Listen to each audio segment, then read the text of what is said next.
그 115페이지를 보시면 거기에 보시면 그 큰 타이틀 3번이 법률행위의 성립요건, 효력요건 이렇게 되어 있죠.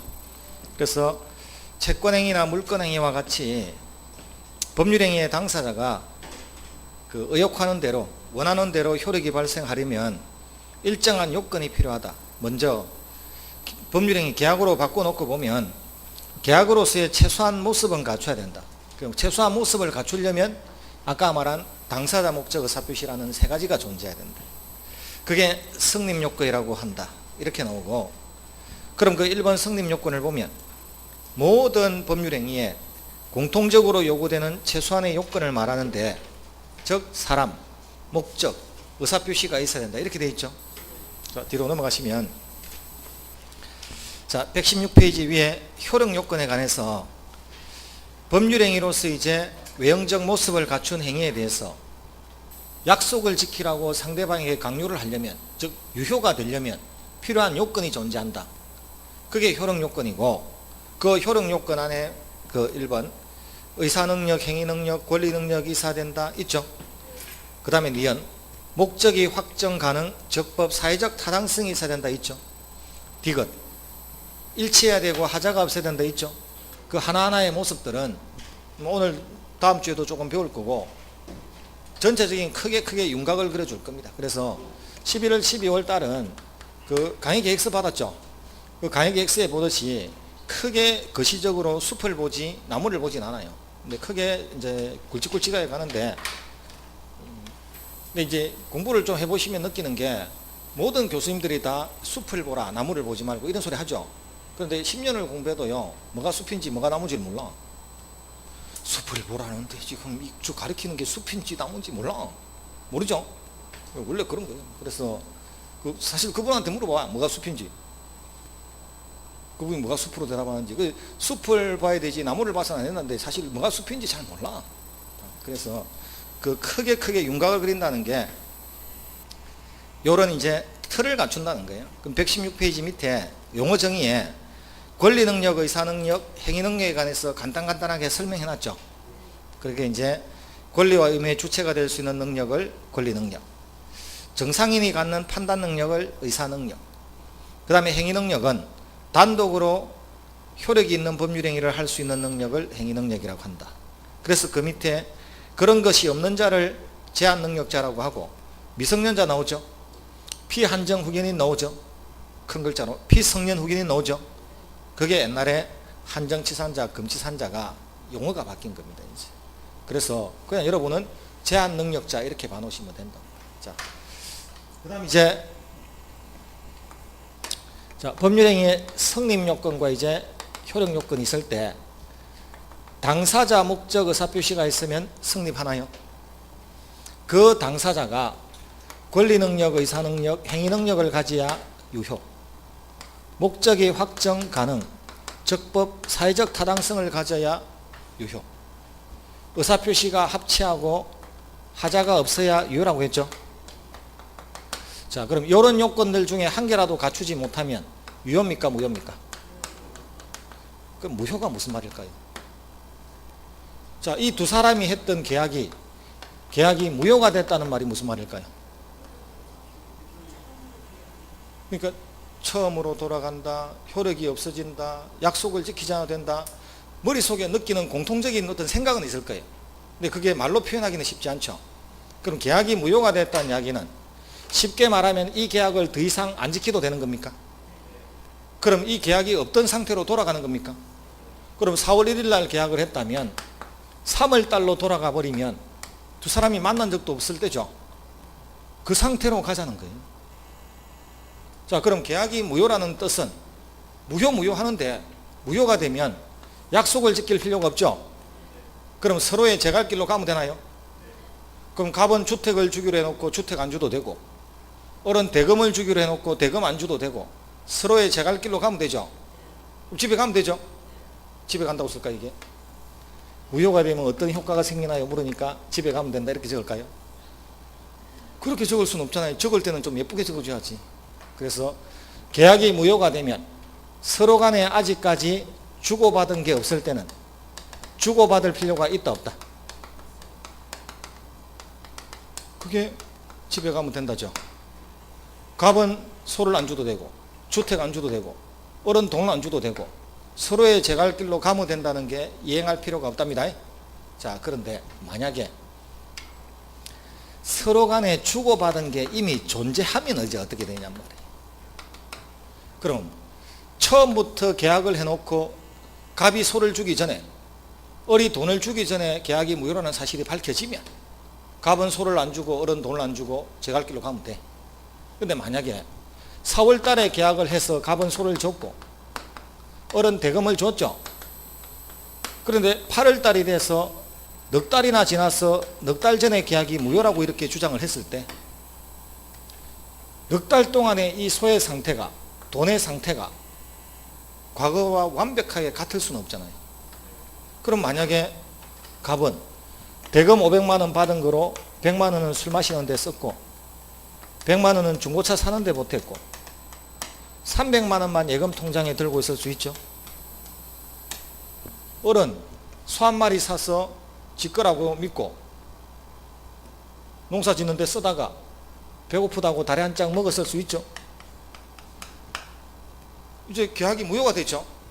과거로 돌아가야 되죠. 그럼 서로 간에 주고받은 게 있죠. 그럼 이제는 계약이 없던 걸로 되려면 계약하기 전의 상태로 가려면 갑은 소를 돌려받아야 되고 어른 돈을 돌려받아야 되겠죠. 주고받지 않았으면 무효라는 뜻은 주고받을 필요가 없는 겁니다. 주고받은 상태라면 이제는 서로 돌려주고 돌려받는 반환 문제가 생긴다 안 생긴다. 이게 무효라는 뜻이에요. 우리가 계약이 무효다, 그 계약 취소한다라고 표현할 때는 주고받은 게 없으면 지키지 않겠다는 뜻이고 주고받은 게 있으면 돌려받겠다는 뜻이에요. 그럼 돌려달라고 했을 때 갑이 소를 돌려달라고 했을 때 어리 소를 돌려주면 어리 달라고 했을 때 갑이 돈을 돌려주면 이제 서로 제 갈 길로 가면 되죠.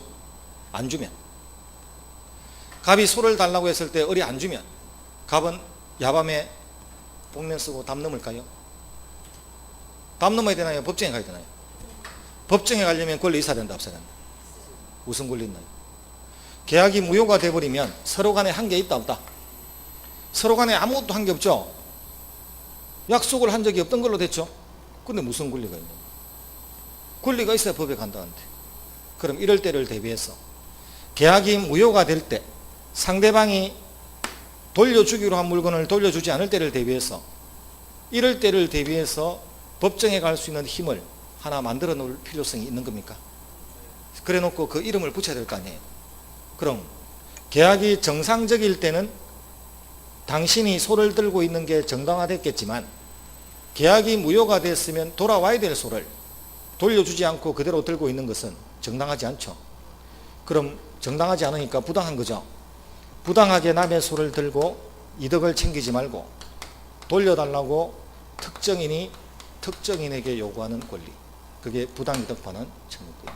자, 이제 앞으로 계약이 무효가 되면 부당이득 반환 청구권 나온다 안 나온다? 계약이 무효가 되면 부당이득 반환 청구권이 나오는 겁니다. 이 권리가 있어야 법정에 가는 겁니다. 법정에는 권리 없으면 못 가죠. 판사님이 무슨 권리로 왔냐고 물었을 때는 근거되는 권리가 있어야 될 거 아니에요. 계약이 정상이었을 때는 그 계약상의 권리가 나오는 거고 손해나라는 권리가 있는 거고 계약이 무효가 되면 부당이득 반환 청구권이 나오는 거고. 이렇게. 그럼 계약이 정상적으로 될 때나 계약이 비정상적으로 될 때나 권리는 나오죠. 다만 계약이 정상일 때는 그 계약을 함으로써 생긴 권리가 나온 것이고 계약이 무효가 되면 법에서 하나 만들어준 권리가 이제 나오는 것이고 이렇게 나오는 겁니다. 자, 그럼 이제 어리 소를 돌려주지 않으면 여러분이 갑이면 부당이득 반환 청구할 수 있다 없다? 있죠. 그런데 얼마만큼 돌려받는지가 또 다른 문제란 말이에요. 어리 안 주면 달라고 할 수 있죠. 그래서 달라고 했다가 며칠 뒤에 어리 소를 몰고 갑의 집에 돌아오는 걸 보게 되죠. 여러분이 망경 갖고 보면 어떻게 오고 있나요? 목발 짚고 오는 거 보이죠? 다리 한 짝 없잖아 지금. 그럼 넉 달 전에 갈 때는 네 발로 가는데 올 때는 세 발로 오고 앉아있죠. 이 문제 해결해야 된다, 안 해야 된다? 내 발로 오지 않으면 과거로 돌아간 게 아니에요, 지금. 그래서 돌아오는 부당이득에 반한 범위의 문제를 어떻게 해결할 거냐. 돈도 썼고 물건도 사용했을 텐데 과거로 완벽하게 돌아와야 되느냐, 현재 상태 그대로 돌아와도 되느냐는 다시 고민해야 될 문제라는 거예요. 그럼 이제 이때 이 계약이 처음부터 나중에 무효가 될 거라는 사실을 모르고 있었다면 자기 소라고 믿고서 다리 한 짝 먹었겠죠. 이때는 우리가 그 사람을 비난하는 정도가 처음부터 계약이 무효라는 사실을 알아서 갑이 소를 돌려받기 위해서 쫓아올 텐데 하면서 다리 한 짝 먹은 경우하고는 비교할 수 있나요? 비난할 수 있는 정도가 차이가 나겠죠. 그럼 이렇게 우리 법은 부당이득을 선의 악의에 따라 나누어 놨다. 민법 처음 공부하면 막히는 글자가 여기서부터입니다. 착한 마음, 나쁜 마음 갖고는 해결이 안 되거든. 선의 악의를 착한 마음, 나쁜 마음으로 아무리 해석을 해도 내려가지가 않는 거예요. 뭔 소린지. 그래서 민법에서 말하는 선의 악의란 착하다의 뜻이 아니고 어떤 사실을 모르고 있답니다. 악의는 알고 있다고. 그 알고 있다를 악의, 모르고 있다를 선의. 그럼 계약이 무효라는 사실을 모르고 있으면 선의. 그 애가 17살이라는 사실을 모르고 있으면 선의. 알고 계약했으면 악의. 악의도 나쁘다는 뜻이 아니에요. 그냥 알고 계약한 거. 그럼 선의의 점유자는 이 계약이 무효라는 사실을 알았다 몰랐다? 그럼 지가 지 거라고 믿고 먹었겠죠. 그럼 나중에 돌아갈 때 돌아가더라도 비난받을 수 있는 여지가 좀 작단 말이에요. 우리도 내 거라고 생각하면 마음대로 내 처분했을 테니까. 근데 처음부터 계약이 무효면 돌려줘야 될 소라는 사실을 알면 보통 사람 같으면 훼손을 가야 되나요? 훼손을 해서는 안 되는데 훼손했죠. 그럼 비난을 세게 받아야지. 그럼 처음부터 선의라면 현존이익만 반응한다는 거예요. 현재 존재하는 그 상태 그대로 반응하면 된다는 거예요. 자, 그럼 어른 다리 한 짝 없는 상태로 돌아가도 됩니까? 갑도 만약에 선의라면 지금 돈을 쓰고 일부만 남아있죠. 그럼 갑도 선의만 돌아가면 되죠. 선의면 현존이익만 돌아가면 되죠. 갑은 얼마 돌려주면 됩니다. 300입니까? 400입니까? 400이다. 그럼 100만원, 300만원 예금 통장에 넣은 거는 돌아가야 되나요? 그럼 돈을 받아서 중고차로 샀으면 중고차로 남아있는 겁니다. 돈을 금으로 바꿔놓으면 금으로 남아있는 겁니다. 집에 TV 샀으면 TV로 남아있는 거고 애 등록금 썼으면 등록금으로 남아있는 거예요. 오직 현재 존재하는 게 없다라고 말할 때는 유흥비로 썼을 때입니다. 생활비도 아니에요. 같은 먹은 것도 애들하고 저녁에 가서 외식하면서 먹은 것은 남아있는 겁니다. 그게 아니고 술 마시고 어떤 유흥비로 쓴 것만 남아있는 게 아닙니다. 그 술이잖아요. 술을 설마 밥으로 먹지 않겠죠. 그럼 저 중고차 사는데 보탠 돈은 남아있는 거다 안 남아있는 거다? 그러니까 현존이익은 400이라는 거예요. 술 마시고 한 돈만 안 넘어가도 됩니다.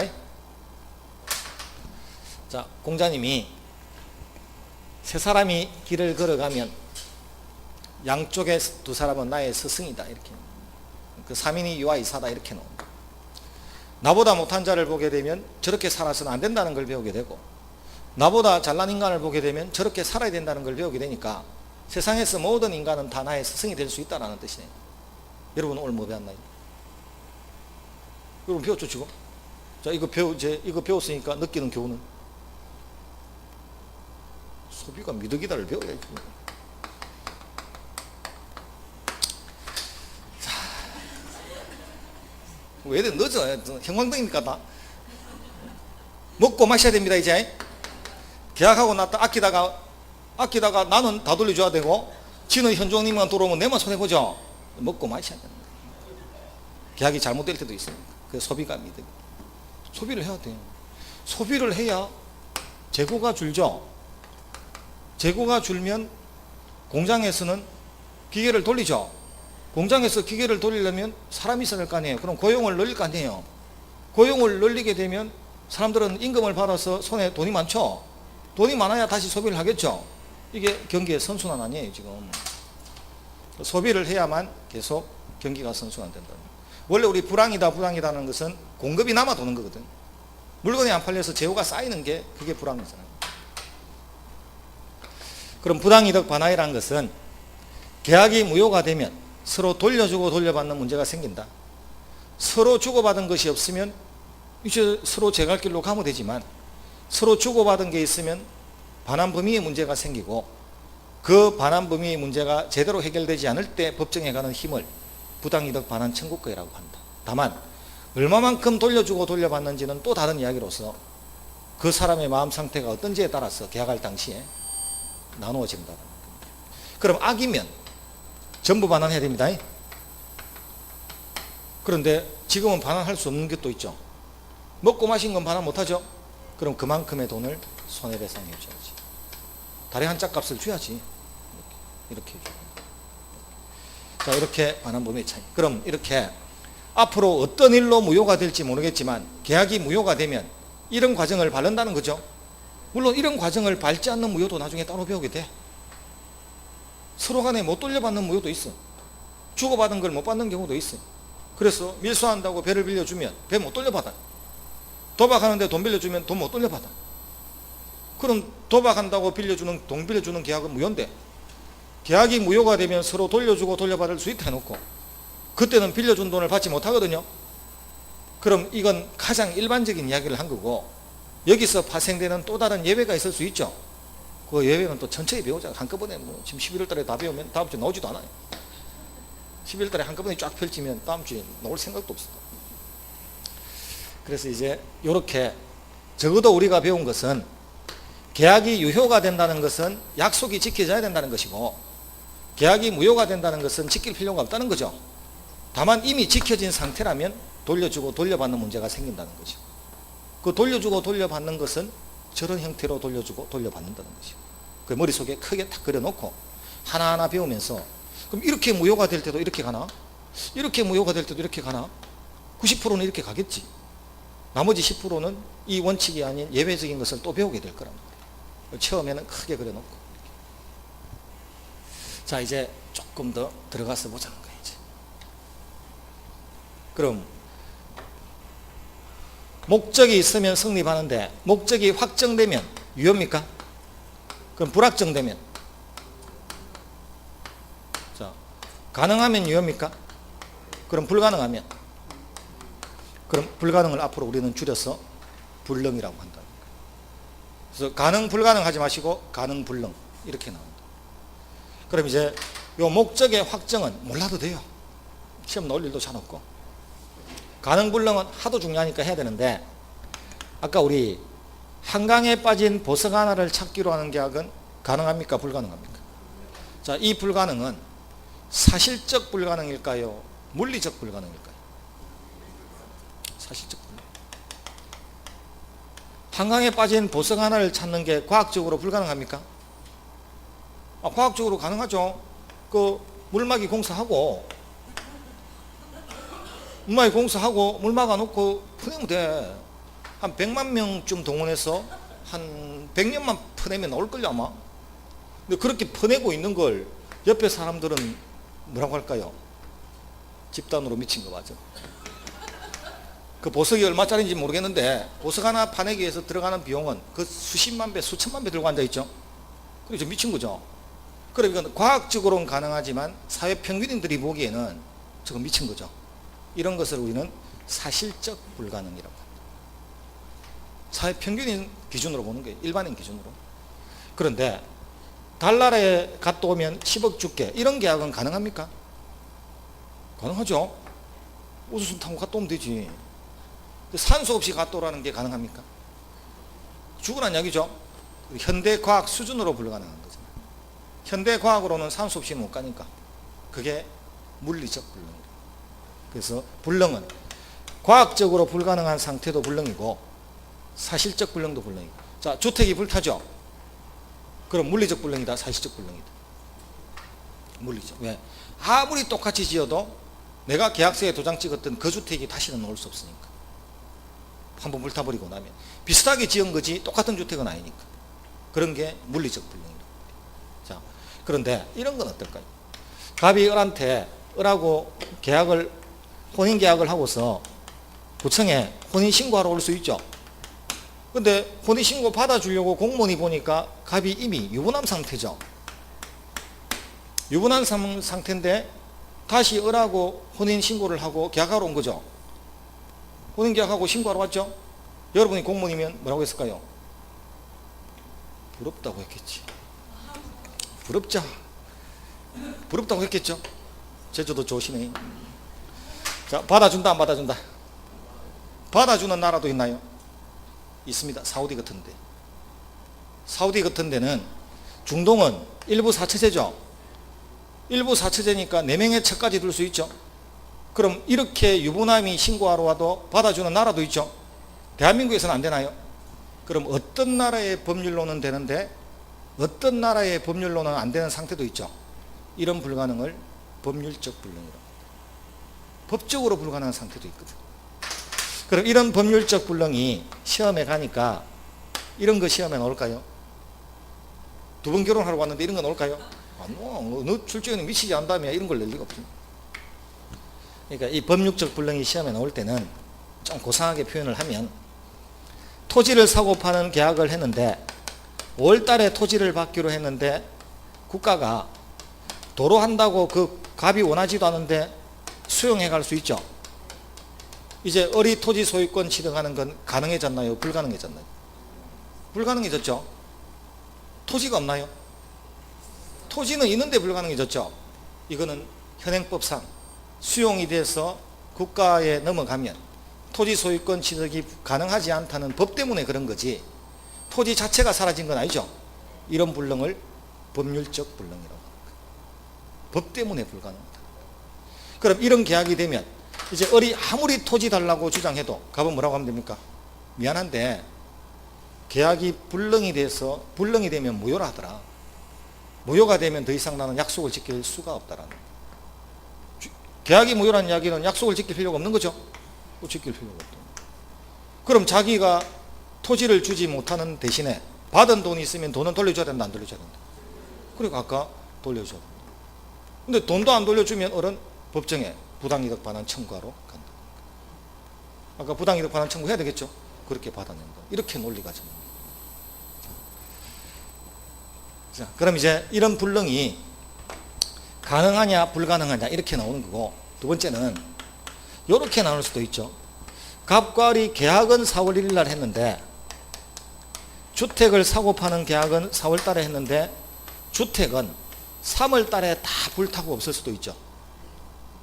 그럼 계약하기 전부터 주택이 없는 상태죠. 그럼 이건 계약 성립 전부터 불가능한 상태죠. 이건 우리가 시기를 중심으로 해서 원시적 불능이라고 합니다. 계약하기 전부터 불가능했으니까. 그런데 계약할 때는 가능했는데 6월 달에 주택 받기로 했는데 5월 달에 천재지변으로서 불날 수도 있고 갑의 관리 소홀로 불날 수도 있고 심지어 을이 실수할 수도 있고 어쨌든 계약할 때는 있던 주택이 나중에 불탈 수 있나요? 그럼 그건 우리가 후발적 불능이라고 합니다.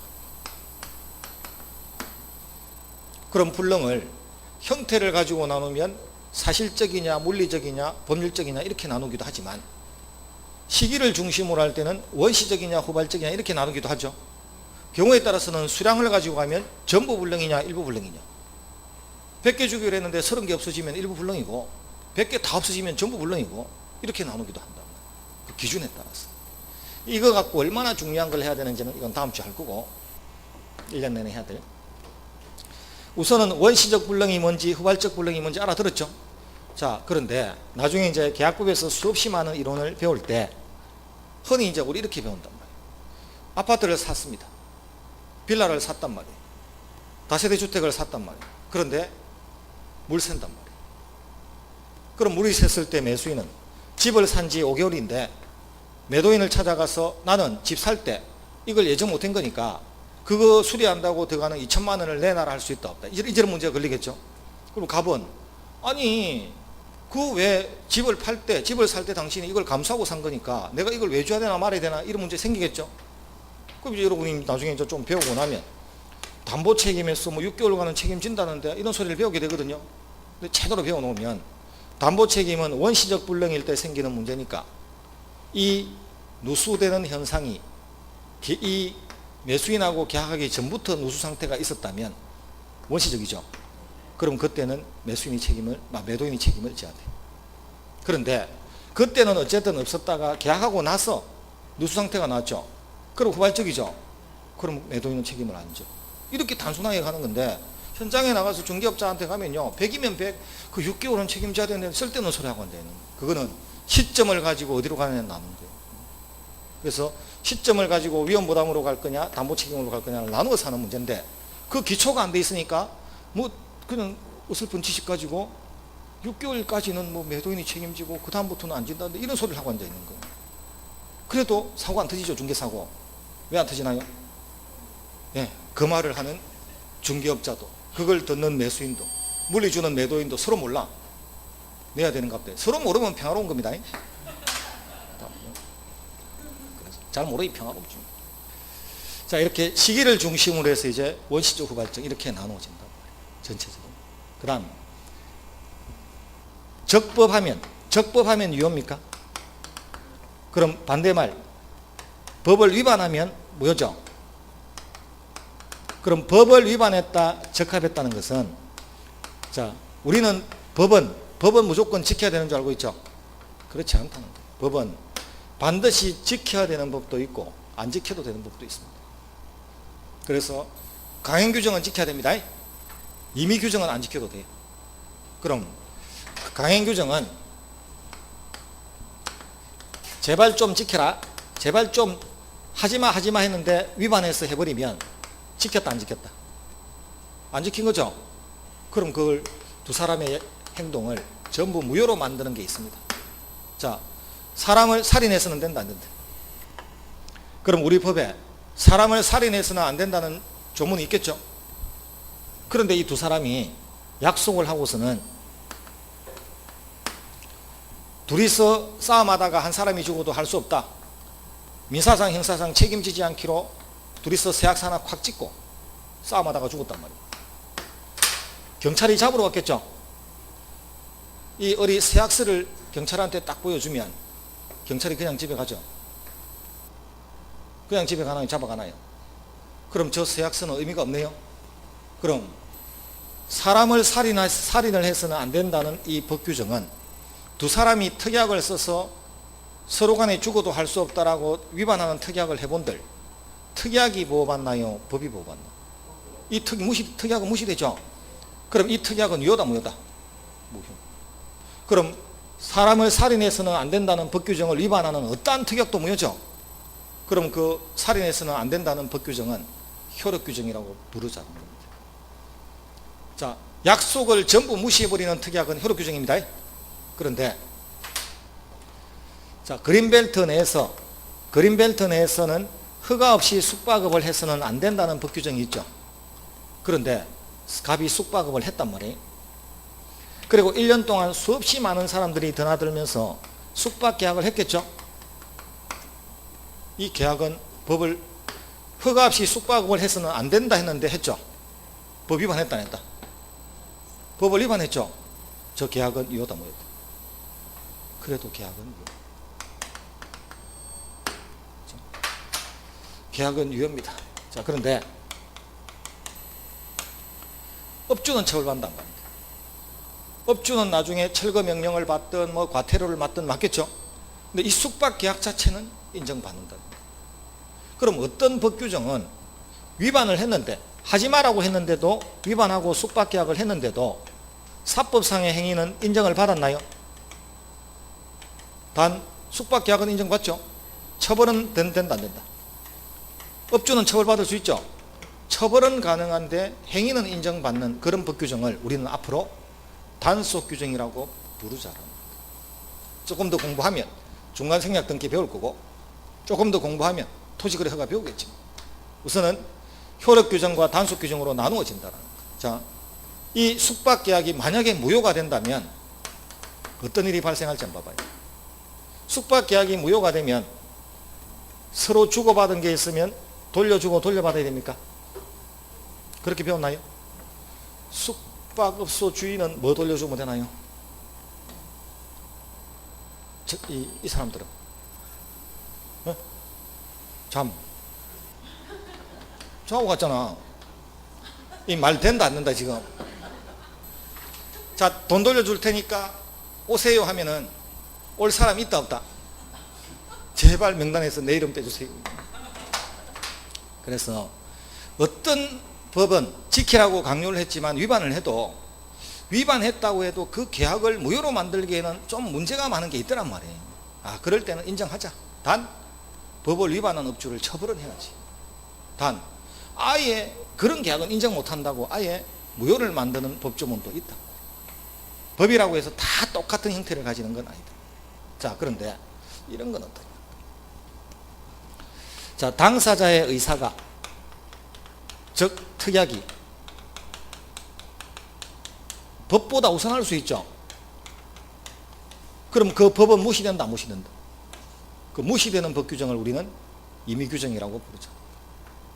모든 규정이 아니고. 자, 그럼 이제 이런 거 보자. 이태백이 뭡니까?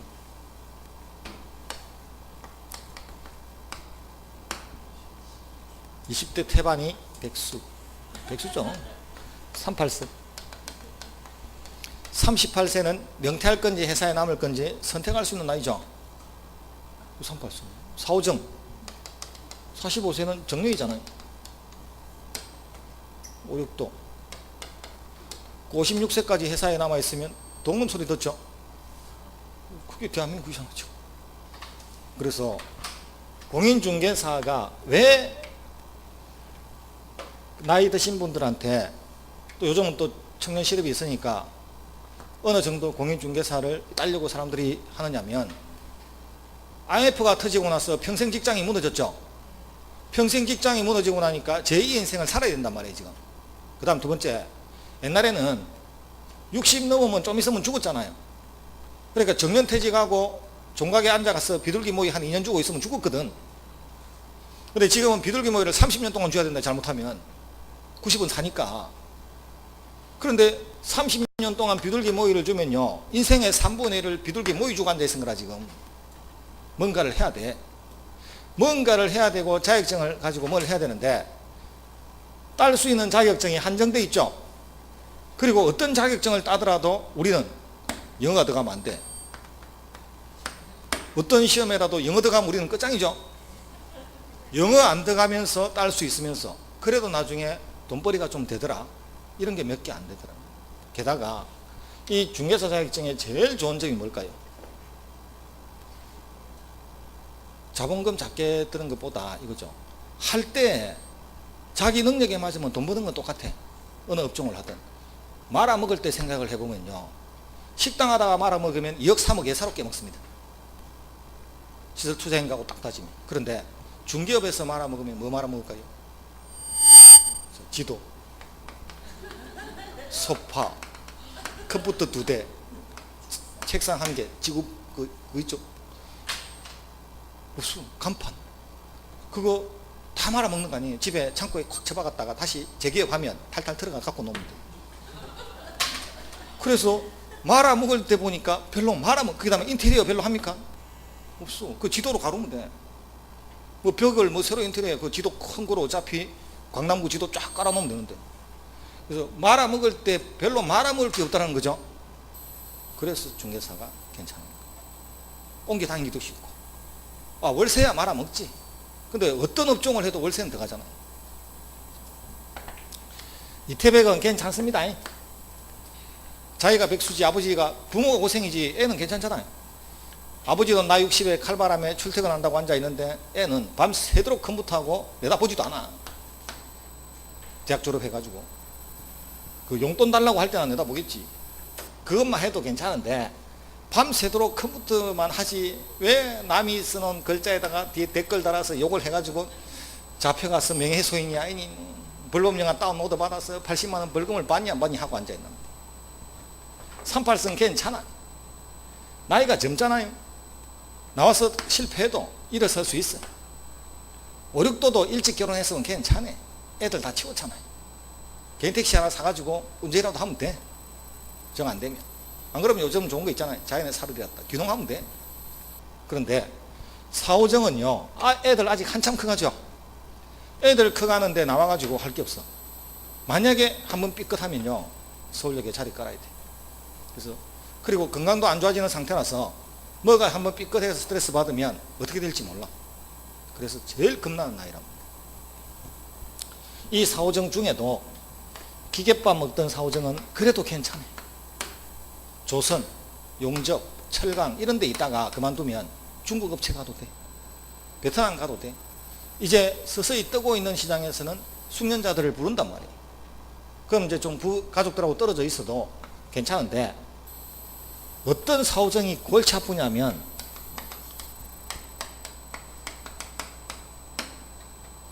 기자는 대한민국의 가장 엘리트 집단입니다. 정치, 경제, 사회, 문화, 스포츠 모르는 게 없죠. 제대로 아는 것도 없어. 다 조금씩 알아. 그 기자가 천직이지 딴 거 하면 안 돼. 은행원은 들어갈 때는 사회 엘리트죠. 우리나라 은행은 10년만 있으면 바보 되거든요.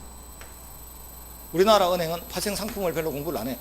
그냥 인질들이, 옛날에 보정인들이만 잘 때 꼽으면 돼. 골프 잘 치고 돈 30억씩 50억씩 꼽아 넣을 수 있는 친구 있으면 돼. 그래서 능력이 아니라 인맥을 가지고 은행에서 커왔단 말이야. 중간에 그만두면 할 게 없어. 돈 세는 것밖에 못해. 그래서 은행 중간에 그만두면 다 여기 나와. 여기 중개업 하러. 그래서 제일 만만한 게 이거니까. 그 퇴직금은 많이 받죠. 중간에 나오면.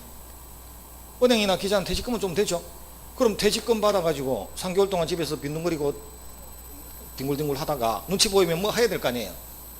기술 없고 할 거 없는데 돈 가지고 있으면 할 수 있는 게 뭡니까? 프랜차이즈.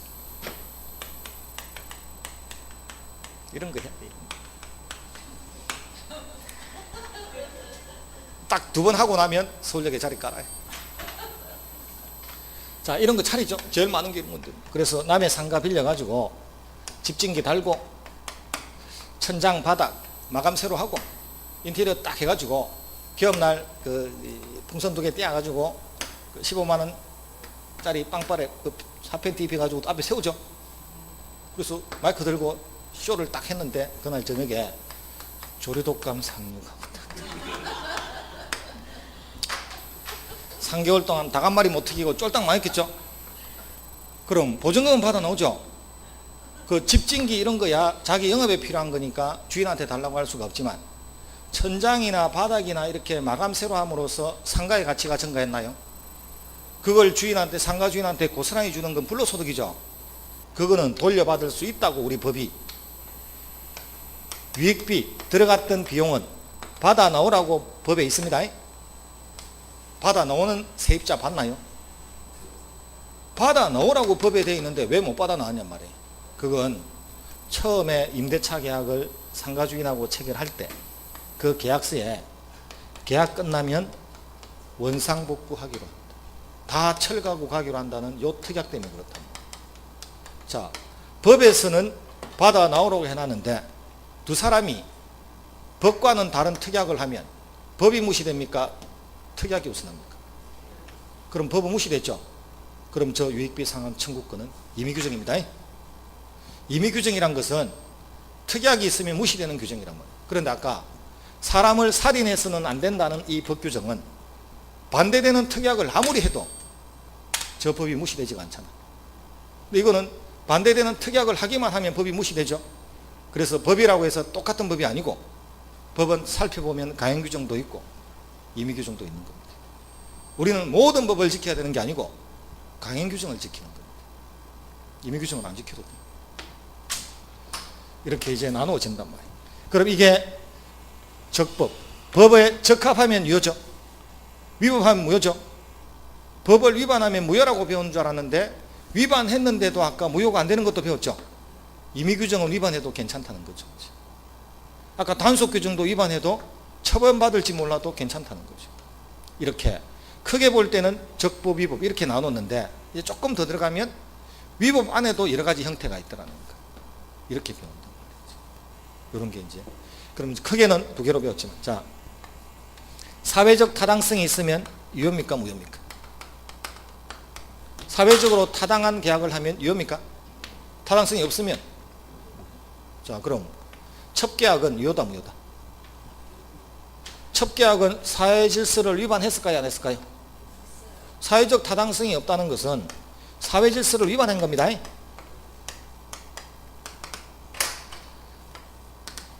자, 살인 청부 계약 유효다, 무효다? 도박하기 위해서 돈 빌리는 계약, 생명보험금을 편취할 목적으로 고의로 생명보험을 여러 군데 회사에 드는 거 있죠? 이거 유효다, 무효다? 그 계약 잘 알죠? 지금 여러분 정답 맞죠? 하고 있는 게 다 맞죠? 그럼 말로 공부해야지 하고.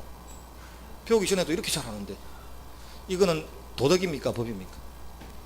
도덕적인 가치잖아요. 그 사회질서 위반이라는 것은 법보다는 도덕에 가까운 개념이라서 저런 게 어떻게 우리 사회에서 인정이 되겠어? 이건 안 되겠지, 되겠지. 이거는 가치관의 문제지 공부의 문제가 아니란 말이에요. 그럼 나는 앞에서는 자꾸 위반이라고 하는데 뒤에서는 자꾸 나는 그래 생각하는데 앞에서는 내하고 반대로 생각하네.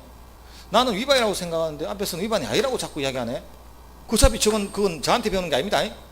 집에 가서 도덕책을 새로 봐야 돼요. 가치관의 문제는 저한테 배울 수 있는 게 아니에요. 자, 평생 우리 회사에 근무해야 된다. 어떤 일이 있어도 그 계약 유효다, 무효다? 무효. 어떤 일이 생길지 모르는데 평생 그 회사에 근무해야 된다는 건 무효죠. 그런데 당신을 사우디에 한번 보내는데 들어가는 돈이 얼만데 들어가서 덥다고 석 달 만에 그만두고 귀국해버리면 그 경비를 엄청나게 회사가 부담하게 되니까 3년 이상은 근무해 줘야 된다. 3년 안에 그만두면 해외 파견에 소요된 경비는 당신이 부담해야 되고 3년이 지나서 그만두면 회사가 부담해 주겠다.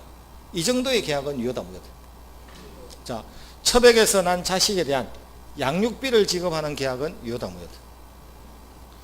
깨야 무슨 죄가 있겠냐는 거예요. 싸질러 놨으면 책임져야 될 거 아니야.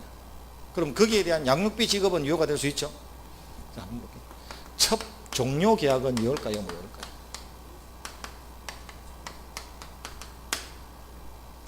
첩 종료 계약이 뭘까요? 쉽게 말하면 집에 온다. 이제 집에 온다죠. 본처 입장에서 보면 집에 온다죠, 이제. 그래서 그동안 고생했는데 대신에 아파트 한 채는 주겠다. 이 계약은 유효다, 무효다? 자, 이렇게 아까까지는 명쾌하게 답이 탁탁 나왔단 말이에요. 근데 한계선상에 있어서 좀 애매한 것들 있죠. 이런 거 1년 동안 몇 개 안 돼. 10개도 안 되니까 이런 거 슬슬 더 놓고 시험장에 가는 거야. 나머지 그럼 90%는 안 해도 돼. 왜? 너무 명쾌하니까. 지금 법을 전혀 안 배운 상태에서도 어떻게 이런 게 우리 사회에서 용납이 되겠어? 이런 건 되겠지. 명쾌하단 말이에요. 근데 중간 한계선상에 있어서 굉장히 애매한 상이 있을 수 있죠. 그런 것들은 같이 공부 좀 하면 되지. 자, 이제 이렇게 그럼 이제 이렇게 보자. 자, 도로교통법에는 대한민국 도로교통법에는 빨간불일 때는 횡단보도를 건너서는 안 된다고 적혀 있을까요? 그렇게 돼 있나요? 그래서 녹색불을 보고 갑이 뛰었는데 앞에 하필이면 횡단보도 앞에 딱 오니까 빨간불로 바뀌었죠. 뛰어야 됩니까? 세야 됩니까? 탄력이 붙었는데 한참 뛴다고 지금 탄력이 붙었는데 뭐 서지야 설 거 아니에요. 붙은 탄력에 뛰었다. 몰라. 경찰이 앞에서 스티커 잡고 흐뭇하게 보고 있죠. 그래서 다시 돌아왔다. 자, 도로교통법 위반이다, 아니다? 자, 도로교통법에는 빨간불일 때는 횡단보도를 건너서는 안 된다고 되어 있죠. 건넜나요, 안 건넜나요? 돌아왔거든. 돌아왔잖아요, 지금. 자, 그래서 이런 거죠. 그 법의 취지가, 그 법을 만든 목적이 자기의 안전과 상대방의 안전과 교통의 방해를 피할 목적으로 만들어진 법이라면 건너는 결과가 나오든 안 나오든 사회질서 위반이겠죠. 굳이 건너는 결과가 안 나와도 중간에서 얼쩡거리면 위반이죠. 그런데 그 법을 만든 취지가 반드시 결과를 금지하는 게 그 법을 만든 취지라면 결과가 나오지 않았다면 위반이 아닐 수도 있죠. 그럼 어떤 사건은 그 법의 취지까지를 살펴야 위반인지 아닌지가 명쾌해질 만큼 애매한 것도 있을 거고, 어떤 거는 그런 거 없이도 직관적으로 이거는 무효네, 이거는 유효네, 이렇게 되는 게 있을 거 아니냐. 이렇게 좀 한계선상에 있는 것들은 같이 공부하면 돼. 아직 세월 많아요. 앞으로 1년 동안 공부하는 거니까. 그런데 명쾌한 것들은 1년 동안 안 해도 돼. 왜? 지금 있는 가치관이 1년 뒤에 흔들리지 않거든요. 하나 안 하나 공부 안 해도 알 수 있는 것들이 많다면 도덕적인 것들 이렇게. 실제로 이게 이 무효일까요 아닐까요? 몰라요. 저도 해봐요.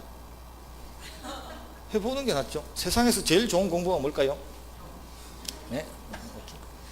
경험이죠. 세상에서 가장 완벽한 공부가 경험이죠. 한번 경험해보면요 평생 잊어먹지 않을 머릿속에 탁 박혀. 여러분 공시법이 어렵거든요. 등기법 어렵죠? 그 2차 준비만 하는 분도 어려운 게 등기법이에요.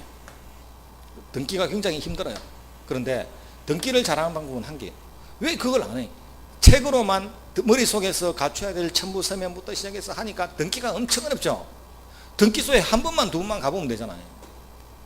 등기소에 가서 직접 등기 한번 해보고 서류 한번 갖춰보고 한 번만 두 번만 더 갔다 오면 머릿속에 그림이 쫙 그려지는데 그걸 외워서 하려고 하니까 그렇게 힘든 거죠. 그렇게 한번 갔다 와. 등기소에 내 거 아니라도 남의 거라도 한번 하는데 따라가서 아 이렇게 해서 서류를 갖추고 어떻게 하는지를 한번 보고만 나오고 같이 움직이면 딱 등기가 머릿속에서 그려진단 말이에요.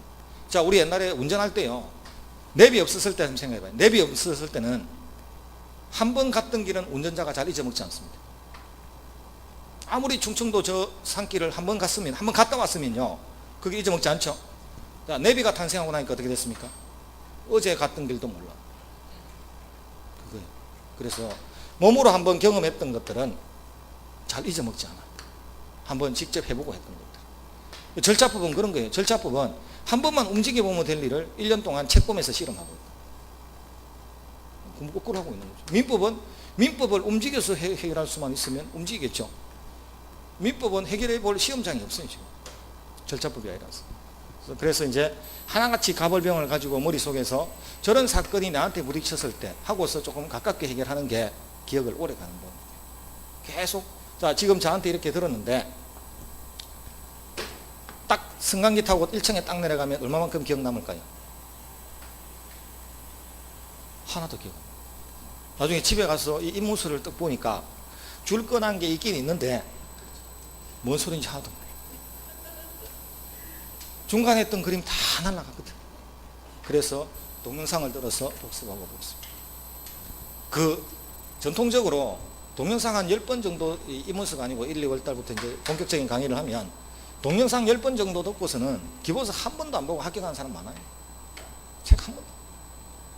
책 한 번 안 보고 들은 것만 가지고 싶네. 물론 이제 40대 이하입니다. 40대가 넘어가면 안 돼요. 40대 넘어가면 책 봐야 돼. 40대 이하는 돼. 그런데 그 작년에는 대구에서 60대 남자분인데 책 한 번도 안 봤대. 진짜 책 한 번도 안 보고 동영상 보고 합격했대. 60대도 되더라는 거예요. 시험 쳐가지고. 자기도 얼떨떨 하대. 그래서 그게 무슨 뜻이냐면 이해 과목이죠.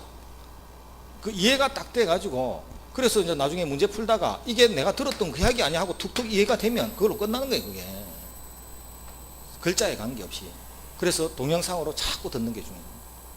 11월 12월은 입문서니까 크게 그랬지만 1, 2월 달 강의를 하면 그 1, 2월 달 강의가 사실은 시험장하고 가장 가까운 강의죠. 11월 12월은 그 기초 강의를 하는 거고. 그럼 1, 2월 달 강의 정도가 한 4번, 5, 그 동영상 10번이 10번이 많은가 쳐. 그렇지 않습니다. 1, 2월 한 번, 3, 4월 한 번, 5, 6월 한 번, 3번이죠. 한 번씩만 복습하면 6번이죠. 한 번만 더 본다 생각하면 9번인 거예요. 그렇게 많은 거 아니에요. 10번. 그래서 11월, 12월 강의까지 따지면 한번 생각해요. 여러분 11월, 12월 강의 복습하죠? 집에 가서 오늘 딱 했던 이게 동영상에 올라오겠죠? 딱 들어봐요. 들어보면 아침에 들었을 때는 나는 저게 무슨 뜻이지 했는데 똑같은 걸 듣는단 말이에요. 지금 동영상 녹화된 거니까. 근데 들으면서 달라. 아침에 들을 때하고 한 번 더 들으면 또 달라. 그 뭐 말이냐면 제가 변하는 겁니까? 여러분이 변하는 겁니까? 여러분이 변하는 거잖아요. 저는 한마디 한 걸 가지고 녹화를 계속하고 있는데 듣는 여러분은 자꾸 변하죠. 딱 3번 듣고 나면요 그때부터 달라져요. 3번 듣고 나면 이제 그때 이제 책 볼 능력이 나와. 3번을 들어야 문제 푸는 게 아니고 책볼 능력이 나온다. 그리고 한 2번 더 들으면 문제를 풀 수 있어. 문제는 푸는데 5번 풀어야 돼. 한 문제 푸는데 5분 10분 걸리면 풀 수 있어.